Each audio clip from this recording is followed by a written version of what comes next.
बाब 10 मैयत के लिए कफन 645 अब्दुल्लाह बिन उमर रजी अल्लाह अन्हु से रिवायत है कि जब अब्दुल्लाह बिन उबई मुनाफिक मर गया तो उसके बेटे ने नबी सल्लल्लाहु अलैहि वसल्लम की खिदमत में हाजिर होकर कहा, ए अल्लाह के रसूल सल्लल्लाहु अलैहि वसल्लम, उसके कफन के लिए अपना कुर्ता दे दीजिए, उसकी जनाजे की नमाज पढ़ाएं और उसके लिए बख्शिश की दुआएं कीजिए।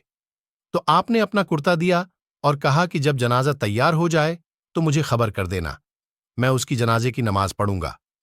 चुनांचे उसने आपको खबर की, मगर जब आपने उसका जनाजा पढ़ने का इरादा फरमाया तो उमर रजी अल्लाह अन्हु ने आपको रोक लिया और कहा, क्या अल्लाह ताला ने मुनाफिकों की जनाजे की नमाज पढ़ने से आपको मना नहीं फरमाया है? आपने फरमाया कि मुझे दोनों बातों का इख्तियार दिया गया है। अल्लाह ताला का इरशाद है, तुम उनके लिए मगफिरत करो या न करो, दोनों बराबर हैं।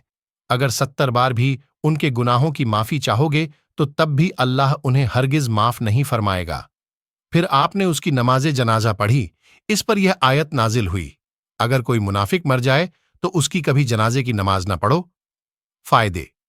रसूलुल्लाह सल्लल्लाहु अलैहि वसल्लम ने अपना कुर्ता इसलिए दिया था कि उसके बेटे अब्दुल्लाह रजी अल्लाह अन्हु की इज्जत अफजाई होगी। उसका बाप मुनाफिक था।